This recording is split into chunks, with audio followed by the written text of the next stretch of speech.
Buenas tardes, mis queridos seguidores. María Truza, feliz lunes aquí con Reflexiones con María. Hoy quiero compartir con ustedes que esta mañana cuando venía a trabajar tuve un pequeño accidente y casualmente mi reflexión en el podcast de Reflexiones con María que está en mi website mariatruza.org. Comparto con ustedes mi reacción y cómo yo reflexioné en ese pequeño accidente. Muy interesante. Pero hoy vamos a reflexionar en lo que vamos a poder hacer con nuestros hijos para volver a la escuela y los retos que tenemos, que son bastante. Hoy estuve leyendo en el New York Times, hay un artículo donde habla de todos los retos que tenemos cuando viene a abrir las escuelas. Y para este tema, hoy tengo una amiga de nuevo en mi show, la doctora Ana Olivero. ¿Cómo estás, Ana? La doctora Ana Olivero es una pediatra de Hola Pediatre. ¿Cómo estás, doctora? Muchas gracias por... Tenemos un poquito de un eco. No sé si está muy alto el teléfono. Ok, ¿y ahora cómo está? ¿Me escuchas a mí? Deja ver. ¿Se Sí, ahí estamos bien. ¿Estamos bien? Sí. ¿Cómo estás? Estoy bien, excelente, gracias. Te ves muy linda. Encantada de volver a estar contigo. Creo que esta es nuestra segunda conversación dentro de esta pandemia y cómo ha afectado a los niños. La última vez que estuve estábamos en el medio de los efectos devastadores del COVID-19 y ahora estamos con las secuelas, lo que yo diría que es el aftermath, lo que pasó después del COVID-19. Sí, doctor, es un tema que veo que todos los días estamos hablando qué va a pasar. En tu opinión, y vamos a hablar de diferentes cosas, yo tengo muchas preguntas para ti. En tu opinión, ¿qué debemos hacer? ¿Abrimos, mantenemos con las escuelas virtuales o hacemos una combinación? ¿Qué tú crees que es lo mejor? Sé que una pregunta fuerte.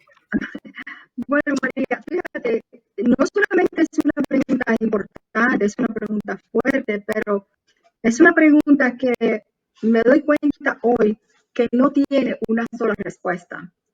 Porque la semana pasada estuve en un panel de pediatras en donde estuvimos hablando del regreso a la escuela y estábamos muy optimistas y muy en favor de regresar a la escuela con las medidas de seguridad. Que hay recomendaciones nuevas y podemos hablar de estas novedades, que es cómo volver a la escuela de una manera segura, no solo para los niños, sino también para los profesores y para el personal de las escuelas. También he visto que las posiciones que yo tenía la semana pasada se ven afectadas por el curso de esta pandemia. El COVID-19 ha venido para romper todos los esquemas y ciertamente el que yo tenía la semana pasada está siendo amenazado también por esto que se presenta, porque estoy viendo el efecto devastador del COVID-19 en algunas comunidades, no necesariamente en el estado de Nueva York, pero sí en el resto del país y en Latinoamérica. Sí. Y el problema es que estamos confrontando retos para los padres que están trabajando.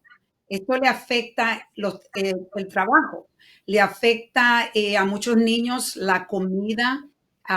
Muchos de los niños, yo estaba leyendo en ese artículo del New York Times, donde hay, creo, 18 millones de niños que están teniendo problemas para poder tener comida. Es un reto que no solo es para enseñarle, ¿verdad?, para educarlo, pero las escuelas también es parte donde cuidan los niños y los padres pueden ir a trabajar y también a la misma vez donde muchos de los sitios donde tienen pocos recursos, ahí pueden conseguir su comida. Entonces, tener un balance entre COVID, si estamos listos para que los niños vuelvan a regresar o no, es algo que es un poco difícil porque yo entiendo que el problema es, vamos a seguir llevando el virus si mandamos todos los niños a la escuela de nuevo. ¿Estamos preparados para poder separarlo los 6 pies que dicen? Aunque oí que hay un estudio que dicen que que pueden estar 3 pies en vez de 6 pies. ¿Cuál es el reto más grande que tú ves de volver a traer los niños a la escuela, especialmente en sitios donde como aquí en New York la situación está un poquito mejor? Yo veo aquí también, nosotros estamos haciendo los exámenes de COVID y definitivamente estamos viendo muy poco pacientes positivos. ¿Cuál es tu opinión? ¿Cuáles son los retos más grandes de donde no hay tanto el COVID para abrir la escuela? Bueno, sí, lo que voy a hablar aquí es con respecto al estado, a la ciudad de Nueva York, en donde nosotros ya estamos en la curva descendiente de la pandemia. Lo que voy a expresar ahora se refiere a este contexto, María. Bueno, los retos mayores que nosotros confrontamos es el reto de primero, si volver a la escuela como lo hacíamos antes. Segundo es cómo volver. Si la respuesta es sí, que vamos a volver, y yo pienso que en el estado de Nueva York, en la ciudad de Nueva York, yo estoy a favor de que los niños regresen a la escuela. Entonces, si vamos a llevar a los niños de nuevo a la escuela, el reto mayor es cómo llevarlos, cuáles son las nuevas medidas que todos los sectores envueltos deberíamos poner en juego para que los niños puedan hacer esto. Y me refiero que esto tiene que ver con el aporte de los padres. Los niños y adolescentes también tienen algo que decir con respecto a esto y algunos estudios han demostrado lo que ellos piensan. La doctora Denise Núñez de la Fundación Divino Niño en el Bronx, ella ha hecho encuestas a sus pacientes y los resultados han sido sorprendentes. Yo estuve con ella la semana pasada. Sería también una conversación entre los padres, los niños, los profesores, los maestros, los trabajadores del sistema escolar y obviamente el personal de salud, el personal de las enfermeras de las escuelas, los doctores, los pediatras. El reto mayor es cómo crear una escuela después del COVID-19. ¿Cómo luciría esto? Yo he revisado las recomendaciones, hay cosas que son muy novedosas y hay cosas que también se van a ir desarrollando según nosotros vayamos entrando en lo que es la dinámica de la rutina escolar. Aunque creo que después del COVID la palabra rutina ha cobrado un nuevo sentido. Bueno, sí. ¿Cuáles serían entonces? Ajá. Te escucho, sí, no, María. Sigue, porque está muy interesante lo que está diciendo. Sigue. Me gustaría mencionar algunas de las nuevas recomendaciones que se han dado. Por ejemplo, mantener la distancia social, como lo dijiste, en las clases, cuando los niños vengan físicamente a la escuela en el otoño, de 3 a 6 pies dentro de las aulas. Mantener esta distancia poniendo las mesas y las sillas de los niños de 3 a 6 pies. Lo otro que también es innovador que hemos estado implementando es que los niños se queden en el receso escolar en vez de ir a la cafetería a tomar el almuerzo, lo tomen en las mesas con la distancia social, porque no es lo mismo que ir a la cafetería donde se romperían todas las reglas del distanciamiento social o sería más fácil de romper. La otra medida que creo que es innovadora es que los profesores se muevan o roten de una aula al otro y no que los niños salgan o los adolescentes para que no haya aglomeramiento en los pasillos de los estudiantes. Y por último, siempre que sea posible y las condiciones del clima lo permitan, utilizar las áreas, las áreas expuestas, o sea, el exterior, para dar las clases, para las actividades físicas y para lo más que se pueda todo el currículum escolar, si es posible hacerlo como lo están haciendo ahora, por ejemplo, los restaurantes que están sirviendo afuera. Esto para mí también es muy nuevo y es muy innovador. Los niños, algo que yo estaba leyendo en el artículo, dice que los niños de 10 años a 19 años, bueno, 19 años no es un niño, ya es, yo creo, un adulto, que tienen la misma fuerza, el virus lo pueden contagiar como una persona adulta. Cuando yo leí eso, la pregunta mía es, los niños de infante a 10 años, ellos no contagian a las otras personas al mismo nivel. Ha habido un estudio, creo que el estudio ha venido de Europa, si mal no recuerdo, y estaba comentando la representante de epidemiologista de la Casa Blanca acerca de este estudio. Me parece que vino de Japón. No me tomen en esto porque no podría estar cierta en el estudio, pero es un estudio reciente en donde ellos muestran que los niños menores de 10 años no son el principal elemento de infectividad del coronavirus. No solamente que los niños tienen los casos de coronavirus en los niños son más leves que en los adultos, sino que ellos no son la principal vía de transmisión del coronavirus. Y eso significaría que no pondrían a riesgo los adultos, por ejemplo. Pero realmente yo creo que en esta situación, y ella lo dijo bastante bien en su comentario, nosotros no podemos asegurar, basado en un estudio, que esto es lo que va a pasar, que este es el comportamiento, simplemente porque no tenemos suficiente tiempo para una historia. Para que los hechos se consoliden en el campo de la medicina, necesitamos historia, datos concretos y necesitamos replicación de los mismos resultados. Entonces, la respuesta es que este estudio lo dijo. Yo tendría realmente que alinearme con lo que dijo la epidemióloga de la Casa Blanca, que esto no demuestra de una manera categórica que se comporta así. Obviamente los adolescentes, los mayores ya 18, 19 años, ellos se comportan como adultos porque muchas veces ya tienen un peso corporal como adulto y desde el punto de vista físico son adultos y fisiológicos, aunque muchas veces desde el punto de vista emocional y mental no lo son. Okay. Y cuando viene a la salud mental, me gustaría hablar de esto, pero quiero una pregunta, estoy curiosa. La encuesta que hicieron, tú dijiste que tenían interesantes resultados. ¿Nos puede compartir un poco de los resultados?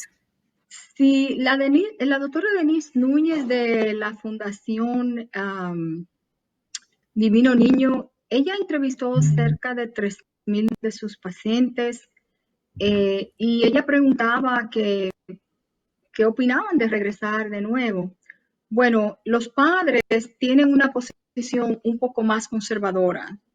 Tienen que sopesar la salud del niño, la educación, los riesgos. Los padres mayormente no estaban de acuerdo en regresar. Pero muchos de los niños y adolescentes estaban deseosos de regresar a la escuela. Ellos entendían que era bueno regresar a la escuela. Y esto fue un resultado de lo que ella pudo obtener de sus pacientes. Hay otra doctora, por ejemplo, la doctora Carmen Albarrán, que trabaja en Manhattan, es otra pediatra también de la cual participamos en este panel, y ella, hablando con sus pacientes, ella vio un escenario un poco diferente. Ella dice que la mayoría de los pacientes y los padres veían un beneficio, estaban de acuerdo en regresar siempre y cuando las medidas de seguridad estuvieran ahí, ya que las cosas están mejor aquí en el estado de Nueva York. Como puedes ver, María, hay resultados encontrados porque siempre que hay que tomar decisiones y los pilares de las decisiones no están tan sólidos, vamos a tener diferentes puntos de vista, obviamente. Sí. Entonces, cuando viene a la salud mental, vamos a volver a lo de la salud mental, que es algo que a mí me preocupa mucho porque yo lo veo hasta con mi hija. Mi hija tiene 12 años y ella está completamente, no tiene sus amistades, no, todavía ella tiene miedo porque ella dice, si algo me pasa a mí, si me da el coronavirus, yo puedo contagiar a mi abuelo y a mi abuela, y a ella le preocupa mucho de que ella sea responsable de que le pase algo a su abuela o a su abuelo. Entonces, el miedo, ella tiene miedo de, casualmente, es una de las niñas que usa su máscara todo el tiempo, tiene la distancia, porque ella está muy consciente de que ella no quiere ser responsable por el enfermar a sus abuelos. Pero a la misma vez está desesperada a veces porque no está compartiendo con sus amistades como ella compartía antes. Y yo creo que esto es algo que va a tener, quizá ni todavía nos damos cuenta el efecto que esto va a tener. ¿Cuál es tu opinión del efecto que es que el coronavirus, cuando viene a los niños tan aislados, puede tener ahora, y cuáles son los efectos luego que tú crees que puede traer esta pandemia? Bueno, obviamente el coronavirus ha manifestado un elemento de miedo en toda la humanidad. Creo que el contexto ha sido de miedo. Primeramente fue miedo a lo desconocido, miedo a la incertidumbre de lo que nos podría pasar a nosotros los humanos con este virus nuevo. Y ahora queda el miedo por lo que sabemos que son los grupos de más riesgos, nuestros abuelos, los envejecientes. Es muy común en los adolescentes que ellos manifiesten esta ansiedad, no por lo que les va a pasar a ellos, sino porque ellos no quieren ser responsables de contagiar a los abuelitos o a la abuelita. Pero también esto ha desencadenado el asunto de la socialización, que tiene vital importancia, no solamente en los adolescentes, sino también en los niños. Y ha producido lo que yo llamo la ansiedad del enclaustramiento, la ansiedad de la falta de socializar con los amigos. Una de las razones por la que nosotros sabemos que ir a la escuela es óptimo para los niños, para los adolescentes, es porque no solo ellos reciben una instrucción académica, es porque ellos también están socializando con otras personas, con otros jóvenes. Están aprendiendo las reglas de la socialización, el lenguaje de la comunicación humana. Aprenden los niños menores a crear amigos, a ser sociables, a establecer relaciones duraderas, por ejemplo, los adolescentes que están en el bachillerato. Y aparte de eso, el apoyo emocional que tienen los niños y los adolescentes en las escuelas, donde es como yo le llamo un second layer, es un segundo ojo sobre la conducta de este adolescente o de este niño que pueda hacer un reporte a los padres. Todo eso es importantísimo para la vida emocional de niños y de adolescentes. Sin embargo, como hablamos al principio, sabiendo todo esto, hay veces que uno puede preguntarse, bueno, sabemos que todo esto es importantísimo. ¿Qué podríamos hacer en medio de esta pandemia para mitigar, para mejorar esta parte que sabemos que es vital? Yo he visto muchos pacientes en mi práctica con ansiedad por el enclaustramiento, por estar encerrados, por no estar con los amigos, por no poder salir. ¿Cómo podemos nosotros, o sea, balancear las dos cosas? Todo es un balance. En realidad vamos a ser expertos en balancear nuestras vidas porque hemos tenido que aprender bastante con esto y especialmente nuestros hijos. Yo lo veo con mis hijos, especialmente con mi niña de 12 años, como estaba diciendo. y ella quiere regresar a la escuela, como tú estás diciendo, quiere, pero a la misma vez está como entre la espalda y la pared, ¿verdad? No sabe que sus emociones son demasiadas. Casualmente nosotros hemos tenido que conseguirle ayuda a alguien con quien hablar ahora a Natasha, y yo creo que eso es algo que debemos compartir. Tú eres una pediatra y yo casualmente hablé con mi pediatra y él me aconsejó que creía que era bueno que ella hablara con alguien, porque quizá yo no podía entender exactamente, porque para mí, yo de la forma que yo veo la pandemia es diferente a la forma que ella la ve. Y su ansiedad no es mi ansiedad. Yo tengo más, pero yo trabajo, ¿verdad? Estoy aquí haciendo los exámenes, yo veo todo lo que está pasando y puedo ver la pandemia diferente, pero a los niños tenemos que tratar de tenerle un poco más de paciencia, y si ellos tienen ansiedad, usualmente nosotros, la cultura hispana, forza a los niños a hacer lo que uno quiere hacer. Pero yo creo, Sí, tú aconsejarías que tengan un poco más de paciencia con nuestros hijos a la misma vez. 100%. La ansiedad, la depresión es muy común en los niños. No se manifiesta quizás de la misma manera que en los adultos, pero sí es muy común. Y yo pienso que en una situación como esta, independientemente del estado anterior del niño, hay niños que son ansiosos o más nerviosos que otros, pero independientemente de eso, yo creo que tenemos que tener una conversación con nuestros hijos, con los miembros de nuestra familia, en donde nosotros podríamos servir para que ellos puedan exponer sus puntos de vista desde un punto de vista neutral. Si tenemos esta conversación, nosotros vamos a estar ahí para asegurarnos que ellos tengan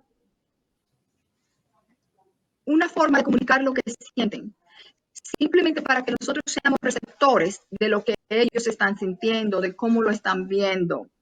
Y también es muy importante darle al niño un cierto sentido de seguridad. En español, en inglés eso se llama reassurance, como asegurarles que todo va a estar bien, cuáles son las cosas importantes para los niños, cómo ellos pueden sobrevivir situaciones de estrés, cómo ellos pueden sobreponerse a situaciones que no son inesperadas como esta, darle a entender a los niños que ellos tienen recursos internos que si los aprenden a usar pueden ser vencedores de situaciones. La parte espiritual es vital en situaciones como esta, que los padres enseñen y le pongan esto a sus hijos, que ellos no son simplemente seres carnales o mentales, sino que nosotros somos seres espirituales viviendo una experiencia humana. Y eso es muy empoderador para los niños. Me parece interesantísimo, María, que tú mencionas esto de que le buscaste este mentor a tu hija, porque yo soy de las pediatras que creo que los niños necesitan mentores. Yo pienso que todos nosotros los humanos necesitamos mentores, pero especialmente los niños. Mentores son aquellas personas con las que tú puedes hablar de tus planes, de tus cosas, porque un fenómeno que he visto pasa en nuestros niños adolescentes, por ejemplo, los niños entran a la escuela en el kindergarten y tienen mentores que son los profesores hasta que se terminan 12 años más tarde en el bachillerato. Sin embargo, cuando entran a la adolescencia, estos niños, los mentores son los amigos y las amiguitas. Es algo que nosotros aceptamos y yo lo he visto con tanta frecuencia que honestamente creo que los adolescentes, por lo menos los míos, desde que ellos entran en esta etapa crítica, con o sin coronavirus, pero especialmente con este coronavirus, que necesitan una mentoría hasta que ellos maduren ya y completen su ciclo de transición de adolescentes a adultos. Bueno, yo voy muy de acuerdo contigo en eso. Eso lo he visto con mi hija, y lo he visto con amistades que también están buscándole ayuda a sus hijos, porque ellos están viendo que en este momento, pero como tú dices, ellos están, este cambio que van pasando es tan importante. Yo creo que tengan alguien que le esté orientando, porque muchas veces los padres no van a ser las personas que ellos están escuchando. Ellos quieren, en realidad no quieren escuchar a los padres tanto. Y por eso yo siempre, a mí me interesa mucho leer libros que me ayudan a reforzar una fundación más fuerte para mi hija y por eso y crear una conexión bien fuerte con ella. Y eso hace un año que empecé a leer muchos libros que me han ayudado muchísimo. Entonces te voy a preguntar, ¿tú tienes algún libro preferido que tú recomiendas a tus pacientes? A los padres. Bueno, yo le recomiendo algunas fuentes a mis padres que no son nada más libros, a pesar de que sí hay algunos, pero también hay una serie de intervenciones que considero de mucho provecho para estos casos. Uno de los libros que yo conocí eh, cuando crié mi hijo también, que tuve la oportunidad de leer, es un libro en español que se llama Tenga un nuevo hijo para el viernes o Tenga un nuevo adolescente para el viernes. Y no me recuerdo el autor, pero es un libro que recomiendo porque es un libro en español, lo considero práctico y tiene guías y cosas prácticas que hacer. Hay otros libros que yo creo que algunos padres que están Oh, ahí está. lidiando exactamente. Nuestro Sí. productor es tremendo, mira eso. Hay otro que se llama, en inglés, no sé, en español, pero se llama Boundaries.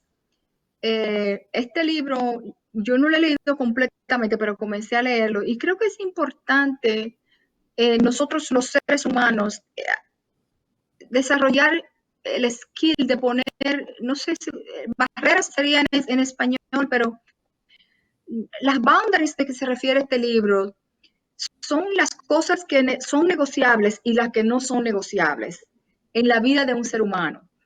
Y muchas veces nosotros mismos no tenemos esto tan claro, pero cuando esto tiene claridad y se lo enseñamos a nuestros hijos, yo creo que los estamos empoderando. Esa es una. Hay otras cosas que recomiendo. Ese es el libro, ¿verdad? Sí, Boundaries. sí. Tremendo. Sobre todo enseñarle esto a nuestros adolescentes, a los adolescentes, las personas, los muchachos que ya están queriendo entrar al mundo de la adultez, pero que están lidiando con dos mundos, el de los niños. Y creo que tener maestría sobre esto de los padres es importante.